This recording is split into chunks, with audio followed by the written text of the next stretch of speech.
நீங்கள் பார்த்து கொண்டிருப்பது உங்கள் ஜாஷ்வா டிவி. சகல ஜனங்களுக்கும் நற்செய்தி.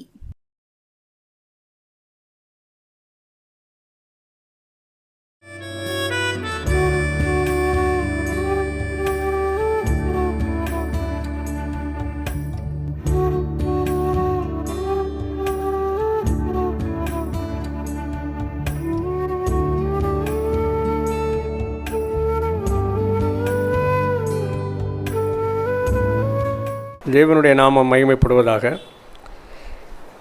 இந்த வேளையிலும் கூட ஜோஸ்வா டிவி நேயர்கள் அனைவருக்கும் மகிமையின் நேரம் நிகழ்ச்சியின் மூலமாக வாழ்த்துதலையும் வணக்கத்தையும் தெரிவித்துக் கொள்கிறேன். தேவன் நம்மோடு இருக்கிறார். வேதாகமத்திலே நாம் பார்த்தோமானால் மத்தேயு எழுதின சுவிசேஷம் 1ஆம் அதிகாரம் 23ஆம் வசனத்திலே, இதோ ஒரு கன்னிகை கர்ப்பவதியாகி ஒரு குமாரனை பெறுவாள், அவருக்கு இம்மானுவேல் என்று பெயரிடுவார்கள் என்று சொன்னாள். இம்மானுவேல் என்பதற்கு தேவன் நம்மோடு இருக்கிறார் என்று அர்த்தமாம். தேவன் நம்மோடு இருக்கிறார். நாம் அந்த ஒரு வசனத்தின் இந்த ஒரு பகுதியை மட்டும் பார்ப்போம். ஏன்னா அவர் என்ன சொல்கிறார், யோசேப்பிட்ட தேவதூதன் வந்து, நீ பிறக்க போகிற குழந்தைக்கு இம்மானுவேல் என்று பெயரிடு அப்படின்னு சொல்லிட்டு, ஆனால் இம்மானுவேல் என்பதற்கு தேவன் நம்மோடு இருக்கிறார். தேவன் நம்மோடு இருக்கிறார் என்பதை நாம் பார்க்கும் பொழுது எந்த விதத்திலெல்லாம் தேவன் நம்மோடு கூட இருக்கிறார். முதலாவதாக ஏசாயா தீர்க்கதரிசியின் புஸ்தகம் 41ஆம் அதிகாரம் 10ஆம் வசனத்தை நாம் பார்த்தோமானால், நீ பயப்படாதே, நான் உன்னுடனே இருக்கிறேன். ஆண்டவர் முதலாவதாக பயப்படாதே, நான் உன்னுடனே இருக்கிறேன் என்று சொல்லுகிறார். ஏன்னா எந்த ஒரு காரியத்தை நாம் எடுத்தாலும் கூட அந்த காரியத்தை நாம் முடிக்கும் முன்பாக நம்ம மனசில் மட்டுமல்ல, எல்லா விதத்திலும் பண தேவைகளோ மற்றபடி பொருளாதார ரீதியில் மட்டுமல்ல, நமக்கு தேவையான உதவிகளுக்காக கூட நாம் பயப்பட வேண்டிய சூழ்நிலைகள் உருவாகும். ஏன்னா ஆண்டவர் என்ன சொல்லுகிறார், பயப்படாதே, நான் உன்னுடனே இருக்கிறேன். ஏன்னா நாங்கள் அடிக்கடி நினைப்பேன், ஏன்னா இதே இதில் 13ஆம் வசனத்தை பார்த்தோம்னால், பயப்படாதே, நான் உனக்கு துணை நிற்கிறேன் என்று சொல்லுகிறார். நான் உன்னுடனேயே இருக்கிறேன், உனக்கு துணை நிற்கிறேன். ஏன்னா ஒரே 3 வசனத்துக்குள்ளே நாம் பார்த்தோமானால், ஆண்டவர் துணை நிற்கிறேன் என்று சொன்னவர் நமக்கு துணை நிற்பாரா? எங்களுடைய வாழ்க்கையிலே நடந்த சம்பவத்தை நாங்கள் பார்க்கும் பொழுது 2013ஆம் ஆண்டிலே நாங்கள் முதலாக எங்கள் மெட்ரிக் பள்ளியிலே 10th பிள்ளைகள், என்னுடைய நண்பர் ஒருவர் சொன்னதை வைத்துக்கொண்டு இதே சுரண்டையில் உள்ள ஒரு பள்ளியிலே அனுமதி பெற்று அந்த பள்ளியின் மூலமாக எங்களுடைய 10th பிள்ளைகளே தேர்வு எழுத முதலாவதாக வைத்தோம். அந்த பிள்ளைகள் தமிழ் தேர்வு மட்டும் எழுதியிருக்கிறாங்க, ஆங்கில தேர்வு எழுதணும். என்னுடைய மகள் தான் அந்த ஆங்கிலத்தை எடுத்துக்கொண்டு இருந்ததினாலே நர்சரி பள்ளியிலே வைத்து, அந்த வேப்பமரத்தடியில் வைத்து அந்த பிள்ளைகளுக்காக அவள் பாடத்தை சொல்லி கொடுத்து கொண்டிருக்கிறாள். எதிர்பார்க்கவே இல்லை, ஒரு வாகனம் வந்து நிற்கிறது. கல்வித்துறை அதிகாரிகள் இறங்கி ஓடி வருகிறார்கள். வந்து அலுவலகத்திலே பார்த்துவிட்டு, எங்கே 10th வைத்திருக்கிறீங்க காட்டுங்கன்னு சொன்னால், எந்த காம்பவுண்டுக்குள்ளே 10th கிடையாது மேம், இங்கே இருக்கிறது 5 வரைக்கும் தான் இருக்கிறது. அப்போ எங்கே இருக்குதுன்னு சொல்லி கேட்கும்போது நிறைய டீச்சர்ஸுக்கு தெரியாது. இப்பொழுது மாதிரி இல்லை, ஆரம்ப காலமாக இருந்ததுனால நிறைய பேருக்கு தெரியாது. உடனே அதுலேயும் ஒரு உள்ளூர் ஆசிரியை பொறுத்து வாங்க நான் காட்டுன்னு சொன்னோன்னு நேராக அவங்க அங்கே போயிட்டாங்க. போகிறதுக்கு முன்னால் உதவி கல்வி அதிகாரியாக இருந்தவர் அவர் வராரு.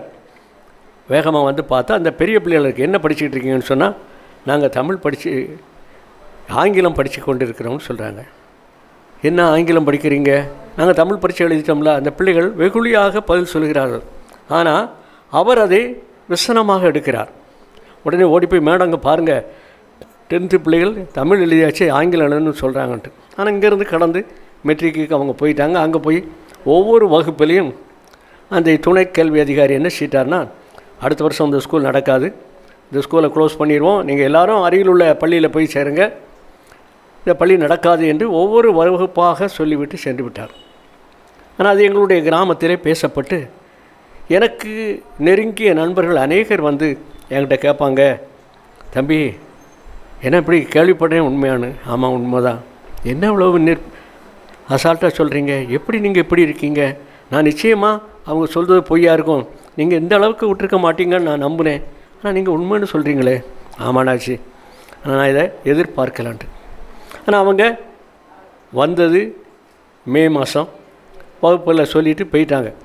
எங்களுடைய பிள்ளைகள் 5 தேர்வுகளையும் இந்த சுரண்டையில் உள்ள சேர்மத்தாய் வாசன் பள்ளியில் தேர்வுகளை எழுதி முடித்து விட்டார்கள். ஜூன் மாதம் 21 ஜூன் 10 நம்ம தேர்வு முடிவுகள் வந்தது. அனைத்து மாணவர்களும் 18 பேர் எழுதியிருந்தாங்க. 9 மாணவிகள் 9 மாணவர்கள் 18 பேரும் தேர்ச்சி பெற்றுட்டாங்க.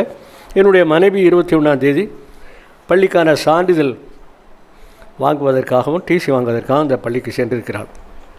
நான் ஆலங்குளத்திலே தாலுகா அலுவலகத்திலே பள்ளிக்கான வரைபடத்தை வாங்கி பில்டிங் லைசன்ஸுக்காக தாசில்தாரை பார்ப்பதற்காக சென்று விட்டேன். 21 சரியாக ஒரு 12 மணிக்கு மெட்ரிக் பள்ளியில் விசனமாக அவங்க கேட்டிருக்காங்க, உங்களுடைய பள்ளி தாளாளர் எங்கே போயிருக்காங்கன்னு தெரியாது, முதல்வரை எங்கே, அவங்க ஸ்கூலுக்கு இன்றைக்கி வரல. உடனே எனக்கு ஃபோன் போடுறாங்க. போட்டு அதிகமாக அனாவசியமான பேச்சுக்களெல்லாம் பேசினாங்க. என்னால் தாங்க முடியாத அளவுக்கு வருத்தத்தை கொடுக்கக்கூடிய அளவில், உங்களுக்கெல்லாம் எதுக்கு சார் ஸ்கூலு, நான் அன்றைக்கி வந்திருக்கும் போது நீங்கள் 2 பேரும் இல்லை, இன்றைக்கி வரும்போது நீங்கள் 2 பேரும் இல்லைன்னு சொல்லி ரொம்ப விசனத்தோடு பேசினாங்க. ஆனால் ஆண்டவர் எங்களோடு கூட இருக்கிறார் என்பதை அவர்கள் அறியவில்லை. சொல்லிவிட்டு நான் அன்றைக்கி ஒரு முக்கியமான தபாலை கொண்டு வந்திருக்கிறேன், கொடுக்கணும்னு சொல்லும்போது, ஐயா அம்மா கவிதான்னு ஒரு பொண்ணு இருக்கிறா அவட்ட கொடுங்கன்னு சொல்லி சொன்னால், அவன் முன்னாலே தான் நின்றுருக்கிறான். உடனே அவட்ட பெற்றுக்கொண்டேன்னு கையெழுத்து வாங்கி கொடுத்துட்டு போயிட்டாங்க. நானும் ஈவினிங்கில் வந்தேன். இரவு 8 மணி போல் இரவு ஆகாரத்தை சாப்பிட்டு விட்டு இருக்கும் பொழுது என் மனைவி தான் சொல்வா, ஐயா பாலா மேடம் ஒரு தபாலை கொடுத்துட்டு உங்கள்கிட்ட வேறு ஃபோன் பண்ணி சொல்லியிருக்காங்க, நீங்கள் அதை கூட என்னென்னு கேட்கலையான்னு சொல்லி. ஆமாம் கொண்டான்னு சொல்லி கேட்டேன். அந்த தபாலை என் கையில் கொண்டு கொடுக்கவும் நான் வாங்கி பார்த்து விட்டு என்னுடைய கண்ணீர் தான் அந்த தபால் முழுசும் நனையும்படியாக விழுந்தது. ஏனென்று கேட்டால், ஜூன் மாதம் 21 இரவு அந்த தபாலை பார்க்கிறேன்.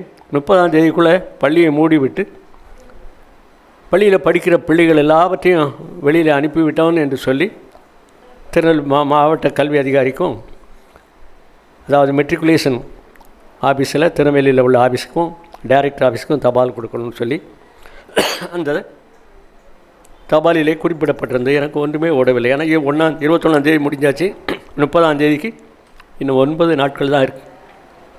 என்ன செய்வோம் ஆண்டவரே அப்படின்னு சொல்லிட்டு என் மனைவி தான் சொல்லுவாங்க, பாருங்கள் ஆண்டவர் நாம் நம்புகிற தெய்வம் நிச்சயமாக நம்மளை 10th வரைக்கும் நடத்த விட்டுருக்க மாட்டார். தேவன் ஒரு சித்தம் வச்சுருப்பார், ஜெபம் பண்ணுங்கன்னு சொல்லிட்டு சொன்னோம். நானும் அழுகையோடு கூட ஆண்டவர்கிட்ட, ஏசப்பா நான் என்ன செய்யணும்னு தெரில, நீங்கள் கண்டிப்பாக என்னோடு கூட இருந்து என்னை ஒரு நாள் வெட்கப்படுத்த மாட்டீங்கன்னு சொல்லி ஜெபம் பண்ணிவிட்டு ராத்திரி படுக்கைக்கு சென்னாலும் எனக்கு தூக்கமே வரல. பலவிதமான சிந்தனைகள். அதிகாலையில் எழும்பி வீட்டிலுடைய முன்னால் உள்ள போர்ட்டிகளில் இருந்திருக்கிறேன். அண்ணாமலை புதிரை சேர்ந்த ஒரு பேரண்ட் வந்த உடனே அவர் பேசிய வார்த்தைகளெல்லாம் என்னுடைய மனதை சுக்குநூறாக்கக்கூடிய அளவில், என்ன சார் பிள்ளைகளுடைய வாழ்க்கையில் விளையாடுறீங்க, இப்படிப்பட்டவங்க நீங்கள் ஏன் 10th ஆரம்பிச்சிங்க அப்படி இப்படின்னு என்னெல்லாமோ பேசினார். ஆனாலும் கூட நான் இருக்கிற மன வேதனையில் அதை காட்டிக்கொள்ளவே இல்லை. அமைதியாக இருந்தேன். நான் இவ்வளோ பேசுகிறேன், நீங்கள் அமைதியாக இருக்கிறீங்களான்னு சொன்னோம். வாங்க உட்காருங்கன்னு சொல்லி கூப்பிட்டேன். என் பக்கத்தில் என் கையை பிடிச்சிக்கிட்டு சிரித்தார். எனக்கு ஒன்றுமே ஓடலை. சொன்னார், சார் என்னுடைய மனைவியோட அண்ணன் சென்னையில் உள்ள டைரக்டர் ஆஃபீஸில் சூப்பரண்டாக இருக்கார். என் மகா நேற்று சொன்ன உடனே நான் பேசினேன், ஏன் இவ்வளோ தூரம் விட்டுட்டு இருந்தாங்க, நான் ஞாயிற்றுக்கிழமை வாரேன் உங்களை என்னை பார்க்க சொல்லுங்கன்னு சொல்லி. ஆனால் அவர் ஞாயிற்றுக்கிழமை வந்தார். அவரை பார்த்தோம். ஏன்னா அவரை பார்க்கக்கூடிய சூழ்நிலையிலே 28 ஆகிவிட்டது. இன்னும் 2 தினங்கள் தான் இருக்குது. ஜூன் மாதம் 30 நாள் தான் உண்டு. 2 தினங்கள் தான் இருக்கிறது. அவர் ஒரு ஆளை அறிமுகப்படுத்தி வைத்தார். ஏன்னா அவளுடைய மகள் நிச்சயதார்த்தத்துக்காக வந்ததுனால நிச்சயதார்த்த ஃபங்க்ஷன் அன்றைக்கி இருந்த சூழ்நிலையிலே அவர் ஒரு நபரை கூட்டி அவங்க என்னை பார்க்க சொல்லி அவங்க சொன்னாங்க, நான் உடனே புறப்பட்டு சென்னை போகிறேன், ஆகஸ்ட் மாதம் 31 வரைக்கும் உங்கள் ஸ்கூல் பக்கம் யாரும் வரமாட்டாங்க, அதுக்குள்ளே நீங்கள் ஃபைலை ரெடி பண்ணுங்கன்னு சொல்லிட்டு போனார். நான் எதுக்காக சொல்ல வரேன்னா, ஆண்டவர் சொல்கிறார், பயப்படாதே நான் உன்னுடனே இருக்கிறேன், பயப்படாதே நான் உனக்கு துணை நிற்கிறேன். ஏன்னா இம்மானுவேல் என்பதற்கு தேவன் நம்மோடு இருக்கிறார். இது சொல்லப்பட்டது யோசேப்புக்கு. ஆனால் ஆண்டவர் நமக்காக சொல்லுகிறார், நீ பயப்படாதே, நான் உன்னுடனே இருக்கிறேன், பயப்படாதே, நான் உனக்கு துணை நிற்கிறேன். அவர் சொன்னது போல் ஆகஸ்ட் 31 ஆண்டவர் ஜீசஸ் லவ்ஸ் மெட்ரிக் பள்ளிக்கான துவக்க அனுமதியை எளிதாக பெற்றுக்கொள்ளும்படியான ஒரு கிருபையை தந்தார். தேவனுடைய நாமம் மகிமைப்படுவதாக. நான் எதுக்கு சொல்கிறேன்னா, நாம் ஆண்டவரை நம்பியிருக்கும் பொழுது ஒரு நாளும் எந்த ஒரு காரியத்திற்கும் நம்மை அவர் பயப்பட விட மாட்டார். ஆனால் அதே சமயத்திலே முதலாவதாக நாம் பார்க்கிறோம், நான் உன்னுடனே இருக்கிறேன் அப்படின்னு சொன்ன ஆண்டவர். இரண்டாவதாக பார்க்குவோமானால் எரேமியா தீர்க்கதரிசியின் புஸ்தகம் 1 அதிகாரம் 19 அதில் சொல்லியிருக்கு, உனக்கு விரோதமாக யுத்தம் பண்ணுவார்கள், ஆனாலும் உன்னை மேற்கொள்ள மாட்டார்கள், உன்னை ரட்சிக்கும்படிக்கு நான் உன்னுடனே இருக்கிறேன் என்று கர்த்தர் சொல்கிறார். ஏன்னா சத்துருக்களை குறித்து பயப்படாத, உனக்கு விரோதமாக எழும்புகிறது குறித்து பயப்படாத, நான் உன்னுடனே இருக்கிறேன், உன்னை ரட்சிக்கும்படியாக உன்னுடனே இருக்கிறேன்னு சொல்லி. ரட்சிப்பு ஒவ்வொரு கிறிஸ்தவனுக்கும் கண்டிப்பாக தேவையானது. ரட்சிக்கப்படாமல் தேவனுடைய ராஜ்யத்தில் நாம் பிரவேசிக்க முடியாது. ஆனால் நம்மளை ரட்சிக்கும்படியாக தேவன் நம்மோடு கூட இருக்கிறார். ஏன்னா தேடி வந்த தெய்வம் இயேசுவானவர் நம்மை ஒவ்வொருவரையும் தேடி வருகிறார். நாம் அவரை தேடி போக வேண்டியதில்லை. நாம் அவர் பாதத்திலே காத்திருந்தோமானால் அவர் நம்மை தேடி வந்து நம்மை ரட்சிக்க வல்லவராக இருக்கிறார். ஏன்னா ரட்சிப்பு இல்லாமல் பரலோகம் செல்ல முடியாது என்பதை வேதாகமும் சொல்லுகிறது. ஏன்னா இவ்வளவு பெரிதான ரட்சிப்பை குறித்து நாம் கவலையிட்டிருப்போமானால் தண்டனைக்கு எப்படி தடுப்பித்துக் கொள்வோம் என்று எபிரேயர் 2 அதிகாரம் 4 நாம் பார்க்கிறோம். ஏன்னா ரட்சிப்பு நமக்கு இயேசுவால் மட்டும்தான் கிடைக்கும். வேறு எந்த மனுஷனாலையும் நம்மை ரட்சிக்க முடியாது. நம்முடைய பாவங்களை நாம் அறிக்கையிடும்போது ஆண்டவர் நம்முடைய பாவங்களை எல்லாம் மன்னித்து நம்மை ரட்சிக்க வல்லவராக இருக்கிறார். நாம் குடும்ப ரட்சிப்பு பெண்களிடத்தில் தான் உள்ளதுன்னு சொன்னேன். ஏன்னா எல்லா நபர்களும் ரட்சிக்கப்பட நாம் ஒரு கருவியாக மாற வேண்டும். நம்ம குடும்பத்தில் உள்ள அனைவரும் ரட்சிக்கப்பட்டு தேவனுடைய பிள்ளைகளாக தேவன் வரும்பொழுது அவரை எதிர்கொண்டு அழைக்கக்கூடிய அளவிலே நாம் ரட்சிக்கப்பட்டவர்களாக காணப்பட வேண்டும். ஏன்னா ரட்சிப்பு அவசியம் என்பதை ஒவ்வொரு கிறிஸ்தவனும் நிச்சயமாக உணர்ந்து கொள்ள வேண்டும். ஆனால் ஆண்டவர் என்ன சொல்கிறார், நான் ரட்சிக்கும்படி உன்னுடனே கூட இருக்கிறேன். ஆனால் நம்மோடு கூட இருக்கிறார். நம்ம நடந்து போக வேண்டியதில்லை, எங்கேயும் நடப்பயணம் போக வேண்டியதில்லை, எந்த பொருத்தனையும் பண்ண வேண்டியதில்லை. ஆண்டவர் பாதத்திலே நம்முடைய பாவங்களை அறிக்கையிட்டு காத்திருந்தோமானால் அவர் ரட்சிக்கும்படியாக நம்முடைய கூட உடன் பிறந்த சகோதரர் போல கூடவே இருக்கிறேன்னு சொல்கிறார். ஏன்னா குடும்பத்தில் உள்ள அனைவரும் ரட்சிக்கும்படியாக நாம் ஒரு கருவியாக மாற வேண்டும். நாம் அனைவருக்காக நம்முடைய குடும்பத்தில் உள்ள ஒவ்வொருவருக்காக ஜெபிக்க வேண்டும். வேத வாசிப்பு, ஜெபம், ஊழிய வாஞ்சை நம் குடும்பத்தை உண்மையாகவே எழுப்பிவிடும். உன்னை ரட்சிக்கும்படிக்கு நான் உன்னுடனே இருக்கு என்று சொன்ன ஆண்டவரை நாம் ஏற்றுக்கொண்டு நம்முடைய குடும்பத்தில் உள்ள அனைவரும் ரட்சிக்கும்படியாக நாம் அவருடைய பாதத்திலே காத்திருந்தோமானால் நிச்சயமாகவே நம்முடைய குடும்பத்தின் பிள்ளைகள் அனைவரும் ரட்சிக்கப்பட்டவர்களாக ஆண்டவருடைய ராஜ்யத்திலே நாம் சேரும்படியான ஒரு கிருபை தர வல்லவராயிருக்கிறார். ஏன்னா முதலாவது நாம் பார்த்தோம், நீ பயப்படாதே, நான் உன்னுடனே இருக்கிறேன் என்று ஆண்டவர் சொன்னார். இரண்டாவதாக உன்னை ரட்சிக்கும்படியாக நான் உன்னுடனே இருக்கிறேன் என்று சொன்னார். மூன்றாவதாக அதே எரேமியா தீர்க்கதரிசியின் புஸ்தகம் 1 அதிகாரம் 8 பார்த்தோம் என்று சொன்னால் அதில் சொல்லப்பட்டிருக்கிறது, நீ அவர்களுக்கு பயப்பட வேண்டாம், உன்னை காக்கும்படிக்கு நான் உன்னுடனே இருக்கிறேன் என்று கர்த்தர் சொல்லுகிறார். நம்மை காக்கும்படி நமக்கு, ஏன்னா நம்மை காக்கிற தெய்வம் அவர் மட்டும்தான். எந்த சுகவீனத்திலோ, எந்த ஒரு பிரச்சனையிலோ, எந்த ஒரு பலவீனத்திலோ நம்மை காக்கக்கூடிய தேவன் நம்முடனே கூட இருக்கிறார். ஏன்னா ஆண்டவரே சொல்லுகிறார், நான் உன்னை காக்கும்படி உன்னுடனே இருக்கிறேன். அப்படி நம்ம யாரையுமே பார்க்க முடியாது.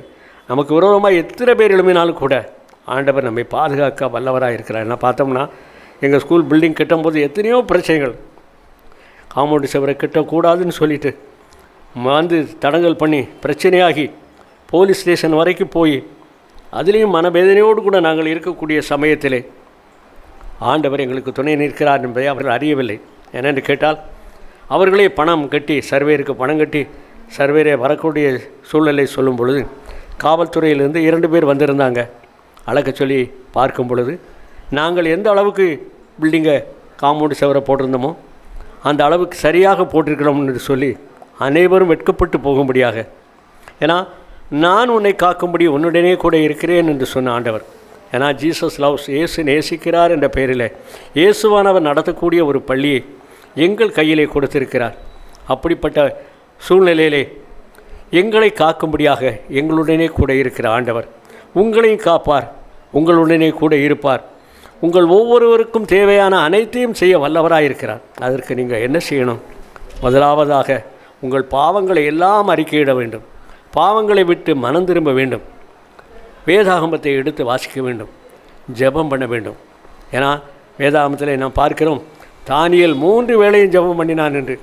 ஏன்னா அவன் 3 வேளையும் ஜெபம் பண்ணனால அவனை குறித்து அவனுக்கு விரோதமாக எந்த ஒரு சூழ்நிலையும் தரிவு ராஜாவாலேயே எந்த ஒரு காரியத்தையும் அவனுக்கு விரோதமாக செய்ய முடியவில்லை என்பதை நாம் பார்க்கிறோம். ஏன்னா அப்படிப்பட்ட தேவன் நம்மோடு கூட இருக்கிறார். ஏன்னா அதே தானியேல் சொல்லுகிறார், குதிரை யுத்த நாளுக்கென்று ஆயத்தமாக்கப்படும், ஜெயமோ கர்த்தரால் வரும். என ஜெயத்தை கொடுக்கிற தேவன் நம் ஒவ்வொருவரையும் காக்கும்படியாக நம்முடனே கூட இருக்கிறார். நாம் அதற்காக நாம் ஆண்டவர் பாதத்திலே காத்திருந்து ஜெபிக்க வேண்டும். ஏன்னா நாம் பார்த்தோம்னால் ஆண்டவர் நமக்காக பரிதபிக்கிற தேவனாய் இருக்கிறார். நமக்காக மனம் இறங்குகிற தேவனாய் இருக்கிறார். தேவனை நாம் தேடும் பொழுது என பார்க்கிறோம். வேதாகமத்தில் அதே தானியேல் தீர்க்கதரிசியின் புத்தகத்தை பார்த்தோமானால் சாத்ராக், மேசாக், ஆபேத், நேபோ என்பவர்களை அக்கினி சூளையிலே போடும்போது கூட தேவன் அவர்களை காத்து அவர்களை உயிரோடு கூட எழுப்பி அனைவரும் அவரை கொன்றுவிட வேண்டும் என்று எத்தனம் பண்ணினவர் அனைவரும் முன்னாலே காக்கிற தெய்வமாக இருந்து நமக்கு முன் உதாரணமாக நாம் அவரை தேடினால் அவர் நிச்சயமாகவே நம்மை காப்பார் என்று நாம் அறிந்து கொள்ளும்படியாக தேவன் நம்மோடு கூட இருக்கிறார். அப்படிப்பட்ட தேவனை நாம் பெற்றிருப்பது எவ்வளோ பெரிய பாக்கியம். இந்த உலகத்திலே எத்தனையோ பேர் எங்கெல்லாமோ அலைகிறாங்க, சமாதானத்துக்காக, தங்களுடைய கடன் பிரச்சனைக்காக, தங்களுடைய நோய்களுக்காக, மன நிம்மதி இல்லாமல் எத்தனையோ பேர் எங்கெல்லாமோ அலைந்து எனக்கு நிம்மதி கிடைக்கவில்லை என்று சொல்லும்போது ஆண்டவர் என்ன சொல்லுகிறார்?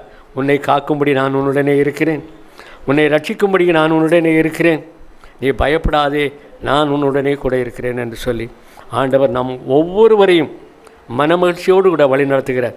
இப்படிப்பட்ட ஒரு ஆண்டவரை பெற்ற நாம் ஆண்டவருக்கு நன்றி சொல்ல வேண்டும்.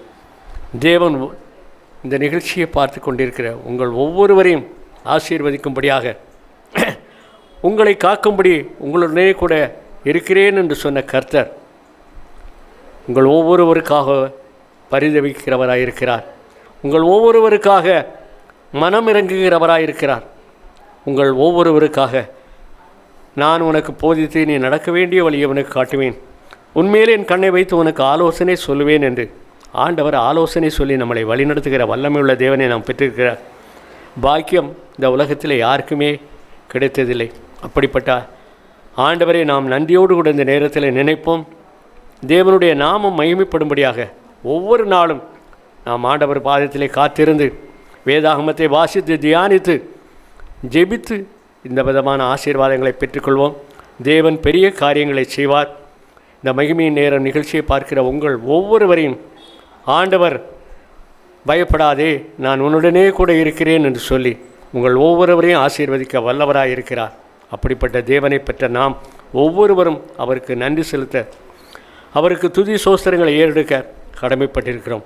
இந்த வேளையிலும் கூட நாம் ஒவ்வொருவரும் நமக்கு கிடைத்த அந்த ஒரு நல்ல நாளிலே நமக்கு கிடைத்த இந்த ஒரு நல்ல வசனங்களின் மூலமாக தேவனுடைய பாதத்திலே காத்திருந்து ஜெபிப்போம். தேவன் பெரிய காரியங்களை செய்வார். ஜெபம். அன்பின் பரலோக பிதாவே, இந்த அருமையான வேலைக்காக நன்றியோடு கூட துதிக்கிறோமப்பா. இப்பொழுதும் கூட உம்முடைய வேதத்தை தியானிக்கும்படியாக ஆண்டவரே நீங்கள் எங்களோடு கூட இருக்கிறீர், பயப்படாதே நான் உனக்கு துணை நிற்கிறேன் என்று சொல்லி எங்களை ஆறுதல் படுத்துகிற ஆறுதலின் தெய்வமாக இருக்கிறீர் என்பதை அறிந்து நன்றியோடு கூட துதிக்கிறோம். இந்த நிகழ்ச்சியை பார்த்து கொண்டிருக்கிற ஒவ்வொரு பிள்ளைகளையும் ஆசீர்வதிங்க. அவர்களுடைய தேவைகளெல்லாம் சந்திக்கப்படணும்ப்பா. அவங்களுடைய பாவங்களெல்லாம் மன்னிக்கப்படணும். கிழக்குக்கும் மேற்குக்கும் எவ்வளவு தூரமாக அவ்வளவு தூரமாக என்னுடைய பாவங்களெல்லாம் என்னை விட்டு நீக்கினார் என்று மன மகிழ்ச்சியோடு அவர்கள் பாடி உம்மை துதிக்க முடியாத கிருபையை தாங்க. இந்த வேளையிலும் கூட இந்த நிகழ்ச்சியின் மூலமாக ஆண்டவரே, நீர் எங்களை காக்கிற தெய்வமாக, எங்களை ரட்சிக்கிற தெய்வமாக, எங்களை வழிநடத்துகிற தெய்வமாக நீர் எங்களோடு கூட இருக்கிறீர் என்று அறிந்து உமக்கு நன்றி செலுத்துகிறோம். துதி கனம் மகிமை எல்லாவற்றையும் உடைய பாதத்திலே சமர்ப்பிக்கிறோம். மீட்பர் இயேசுவின் மூலம் ஜெபங்களும் ஜீவனுள்ள நல்ல பிதாவே, ஆமீன்.